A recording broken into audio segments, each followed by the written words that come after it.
अध्यात्म विज्ञान कोई धर्म या संप्रदाय नहीं है, ये स्पिरिचुअल साइंस है जो कुदरत के कानून पर आधारित है।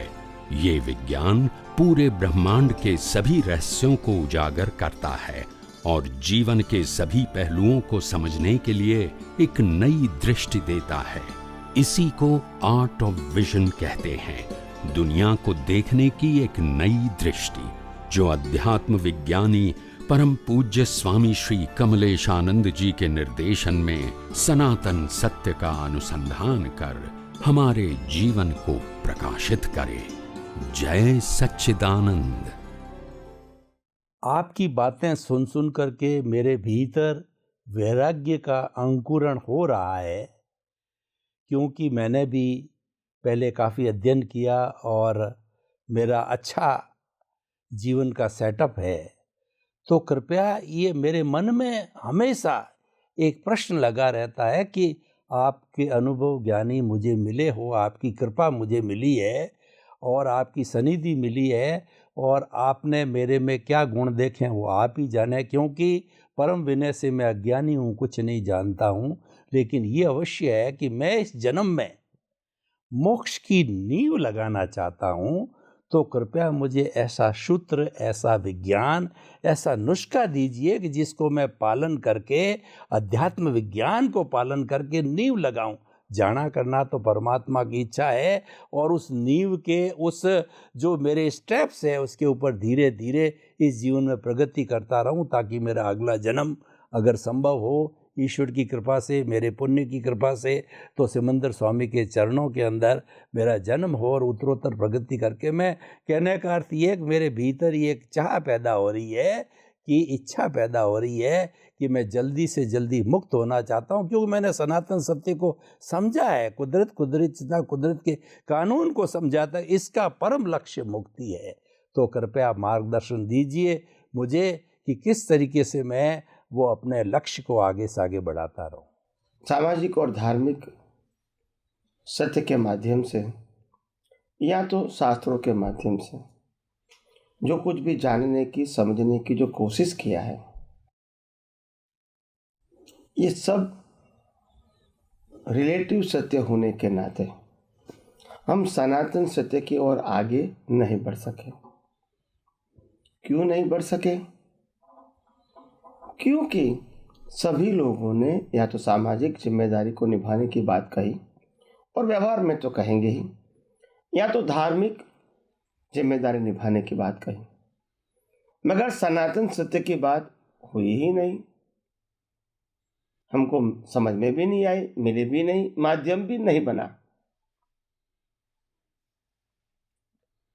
तो अगर हमको एक सिंपल बात समझना है, हम जो मुक्ति की बात करते हैं,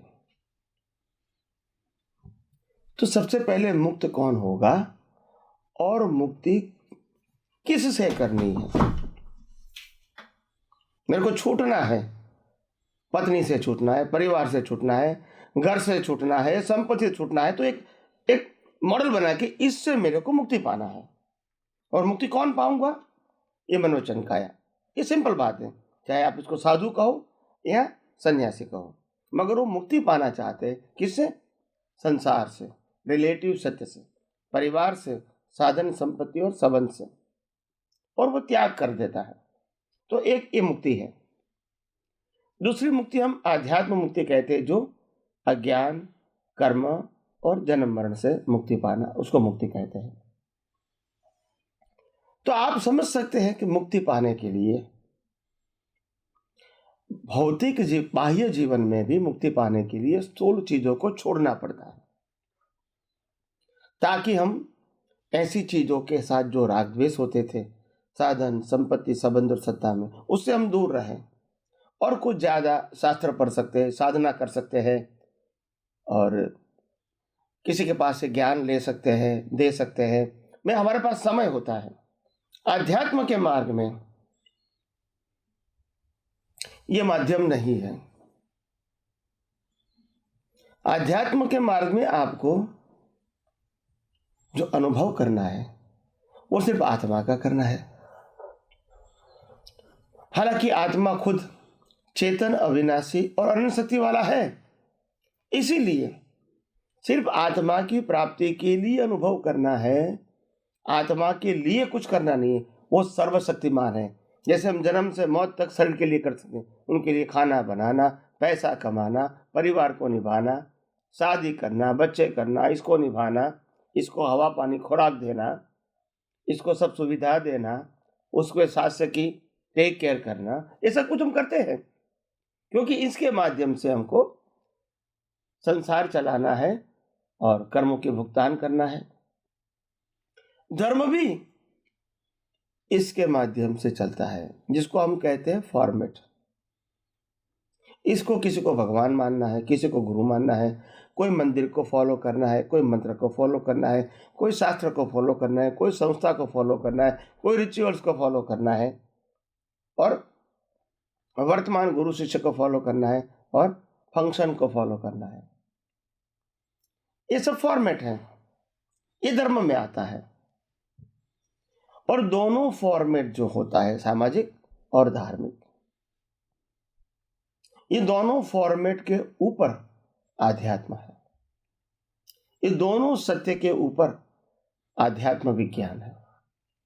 यहां विज्ञान शब्द का प्रयोग किया, सामाजिक और धार्मिक सत्य को सत्य बोला गया और सामाजिक और धार्मिक सत्य के ऊपर की बात है, इसको विज्ञान बोला गया।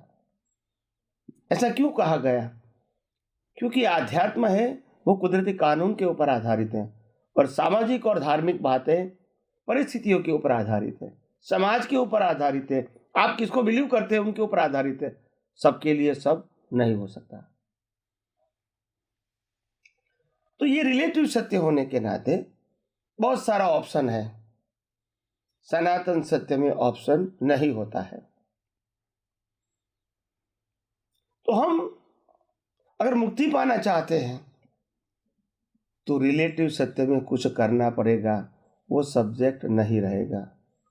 क्योंकि सामाजिक और धार्मिक जीवन जीना है तभी करने की बात आती है, बोलने की बात आती है, सोचने की बात आती है। जब आत्मा की बात आएगी, मुक्ति की बात आएगी, तो मन वचन काया से कुछ करके आत्मा का अनुभव होगा, वो पॉसिबल नहीं है। हमारे महान ज्ञानियों में से एक श्रीमद् राजचंद्र जी, जिसका नाम रायचंद जी था, बहुत पॉपुलर थे, बहुत हाई लेवल के ज्ञानी थे, अनुभवी ज्ञानी थे। उन्होंने सिंपल भाषा में बताया, जड़ से चेतन उपजे, चेतन से जड़ होय, ऐसा अनुभव कोई को क्यारे कभी न होय। यानी इस प्रकार का अनुभव कभी नहीं होगा। जड़ से चेतन की अनुभूति होगी और चेतन से जड़ की अनुभूति होगी, ये दोनों इम्पॉसिबल है। जड़ की उत्पत्ति चेतन से नहीं हुई है और चेतन की उत्पत्ति जड़ से नहीं हुई है।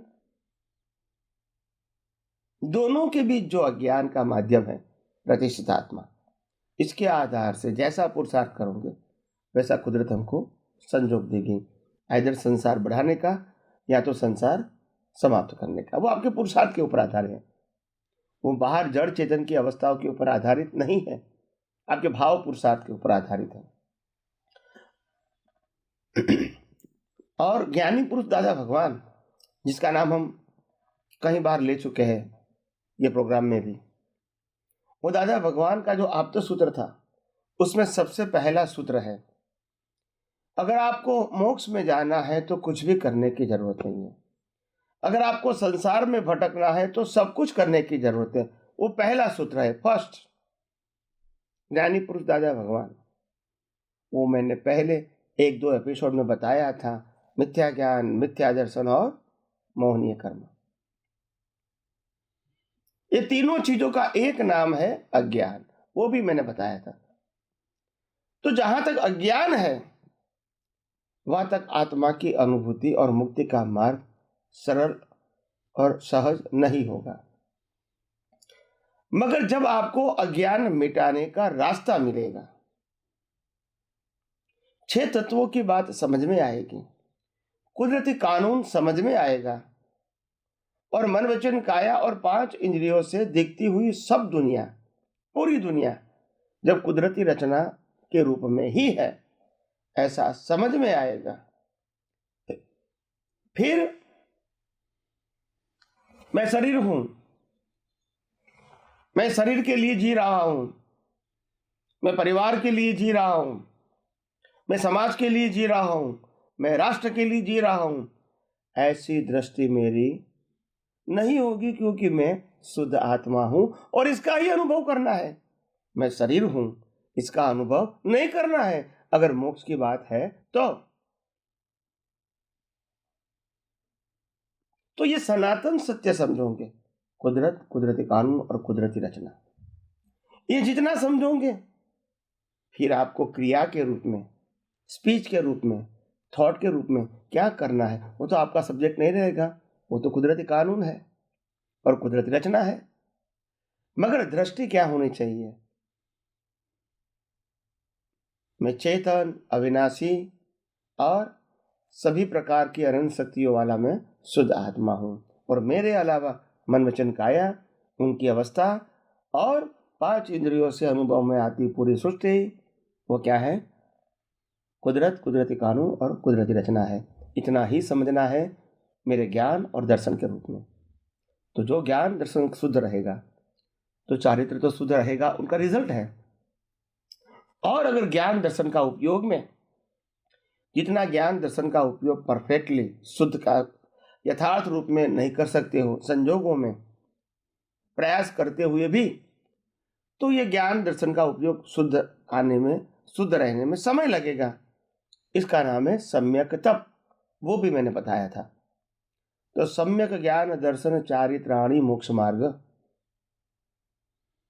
और वो सम्यक ज्ञान दर्शन चारित्र में कर्णट होने से पहले जो समय लगता है वो समय को कहते हैं सम्यक तप। तप का मतलब होता है शरीर को तपाना, मन को तपाना, ये नहीं है। तप का मतलब होता है अज्ञान का नाश करना।